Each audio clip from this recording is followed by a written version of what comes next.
करते हैं कि आप किस आधार पे कह रहे हैं कि भगवान आ चुके हैं, लेकिन हम आपसे कहते हैं जिसको भगवान को देखना है वो हमारे पास पर्सनली आ जाए, दीदियों के पास ना दिखे, हमारे पास आ जाए, हम उसको गारंटी से भगवान का दर्शन करा देंगे।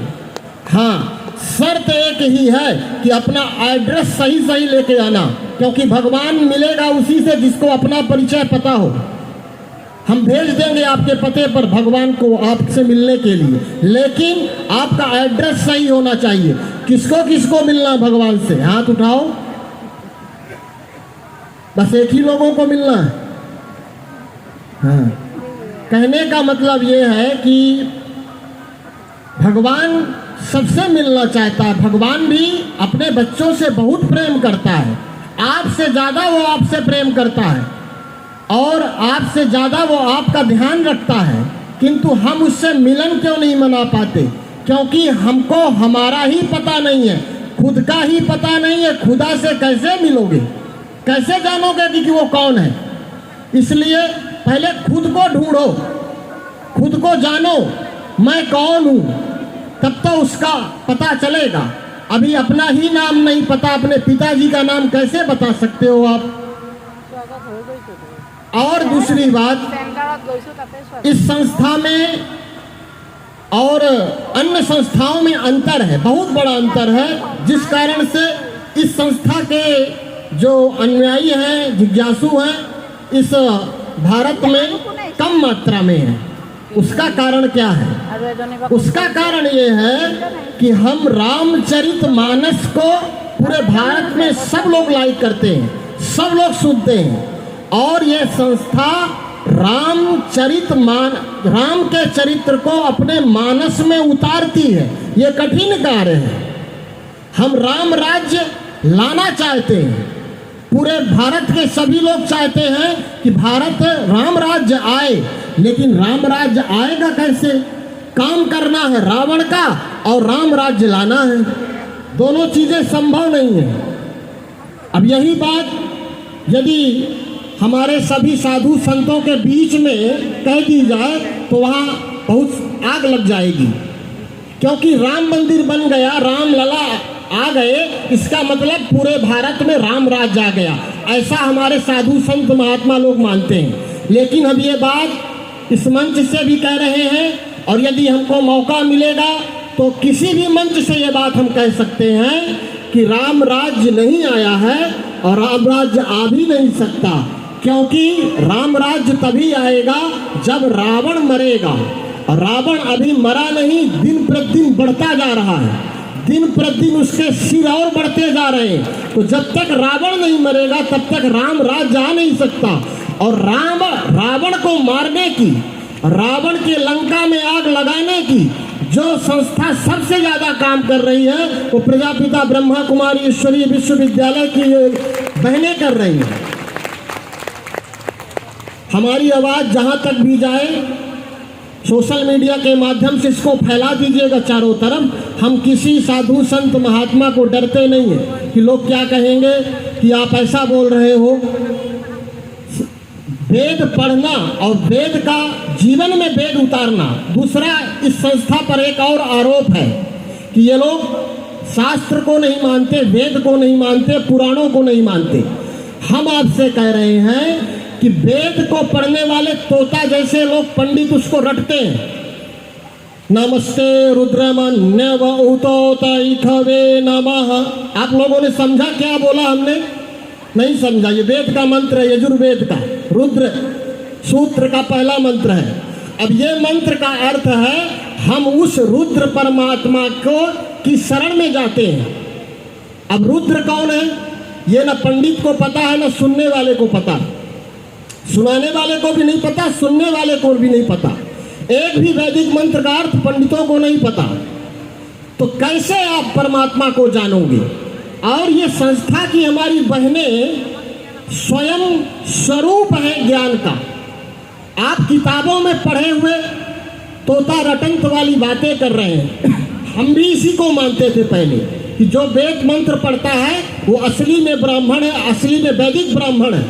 लेकिन जब हमने जाना कि ज्ञान को रटना और ज्ञान को जीना जितना सरल शब्दों में शिव बाबा ने वेद और उपनिषद और सारे दर्शनों का, सारे ग्रंथों का, चारों वेदों, 18 पुराण, 6 दर्शन, 6 शास्त्र, 9 दर्शन और 108 उपनिषदों का जो अंतिम सार है वो शिव बाबा ने मुरली में सारी बातें बताई। इसको जानने में हमें समय जरूर लगा, लेकिन जानने के बाद जो हमने जाना कि इस ज्ञान की कोई आदि अंत नहीं है। इतना सरलता से शिव बाबा ने बताया, बच्चे तुम आत्मा हो। अब इसी को संस्कृत में कोई बोले, एक लोगों ने हमसे कहा दीदी कि शिव बाबा संस्कृत नहीं बोलते, हिंदी बोलते, अंग्रेजी बोलते हैं। गजब हो गया, भगवान और अंग्रेजी बोलता है, भगवान तो संस्कृत में बात करेगा। हमने कहा कि जानवर की भाषा जानवर ही समझते हैं। भगवान यदि संस्कृत बोलेगा, संस्कृत 2500 साल से लोग बोलते आ रहे हैं, अभी कितने राम रावण बने और कितने राम राम बने, कोई नहीं बना, भारत नीचे ही गिरता आया। अब शिव बाबा ने हिंदी और अंग्रेजी में बोल करके 60,000 ब्रह्मा कुमारियों को जन्म दिया है। इससे ज्यादा ज्ञानी, इससे ज्यादा ऊंचा परमात्मा, इससे प्यारी भाषा क्या हो सकती है। हिंदी तो समझ में नहीं आती, लोगों को कहते हैं बाबा संस्कृत बोले, तो ऐसी बात नहीं है। ऐसा मीठा शब्द, मीठे बच्चे किसी वेद पुराण उपनिषद में हमने आज तक नहीं सुना। और इतनी प्यारी भाषा भी यदि किसी को प्यारी नहीं लगती तो उसका नसीब फूटा हुआ है, उसका दुर्भाग्य है कि वो भगवान को समझ नहीं पा रहा। दुख की बात है हमारे भारत के लिए कि इतना प्यारा, इतनी मीठी वाणी भगवान की कि जिसमें पत्थर पिघल जाए। तो अब ये आपको हम बता देना चाहें कि अब ये सृष्टि का अंतिम समय चल रहा है। अलीपुर द्वार वाले, पश्चिम बंगाल के हमारे भाई बहन और भी जहां तक ये आवाज़ जा रही है, हम ये दावे से कह रहे हैं कि अब दुनिया अपने अंतिम स्टेज पे आ चुकी है। ये संसार में विनाश का महातांडव, महाकाल अब वो महातांडव करने वाला है। जिन जिन लोगों को उससे लेना है, उसको देखना है, उससे प्राप्त करना है कुछ, तो समय निकाल करके इन बहनों के चरणों में आए। प्रजापिता ब्रह्मा कुमारी ईश्वरी विश्वविद्यालय इस कार्य को जोरों से दिन रात सेवा करके हमारी बहनें लोगों के हित के लिए, जन कल्याण के लिए, जन जागरण के लिए, आत्म उन्नति के लिए, विश्व कल्याण के लिए, युग निर्माण के लिए, नव निर्माण के लिए, भारत को स्वर्ग बनाने के लिए, भारत में राम राज्य लाने के लिए अपना तन मन धन सब कुछ लगाने के लिए इस विश्व में चारों दिशाओं में ये शिव शक्तियाँ निकल गई हैं। और साधु संत महात्मा भी अभी तो अपने मंच में बुलाने से डरते हैं हमारी बहनों को। क्यों? क्योंकि ये सत्य बोलेंगी और सत्य थोड़ा कड़वा होता है, अहंकार को चोट करता है।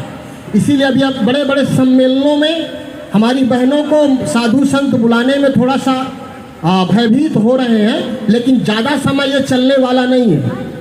ज़्यादा देर तक ये खेल नहीं चलेगा। लास्ट में या अभी ही थोड़ी ही समय में मंच का संचालन बड़े बड़े धर्म सम्मेलनों में हमारी ये आदरणीय वीणा दीदी जैसी विदुषी हमारी माताएं और बहनें ही करेंगी। और ये आप लोग इसके साक्षी होंगे कि चारों तरफ मेरा बाबा, मीठा बाबा, प्यारा बाबा ये गीत बजेगा, क्योंकि वही पिता है, उसके अलावा यहाँ कोई है नहीं। बस उसकी मर्जी है कि अभी आप लोगों को अवसर दिया है कि आप लोग सेवा कर लो। जिस दिन उसका डमरू बजेगा उस दिन वो चारों दिशाओं में मेरा बाबा आ गया, मेरा बाबा आ गया। तो इन्हीं शब्दों के साथ हम वाणी को विराम देंगे। आप लोगों ने बड़ा धैर्य पूर्वक, बड़े प्रेम पूर्वक हमारी बातों को सुना, इसके लिए हम बहुत बहुत आपसे अनुग्रहित हैं। और आप हमारा साथ दें, आशीर्वाद दें इस सेवक को कि ये बाबा की आवाज़ चारों दिशाओं में हम इसी तरह फैलाएं और सबको उसका सत्य परिचय बताएं। आपका आशीर्वाद ही हमें चाहिए। अच्छा, ओम शांति। धन्यवाद।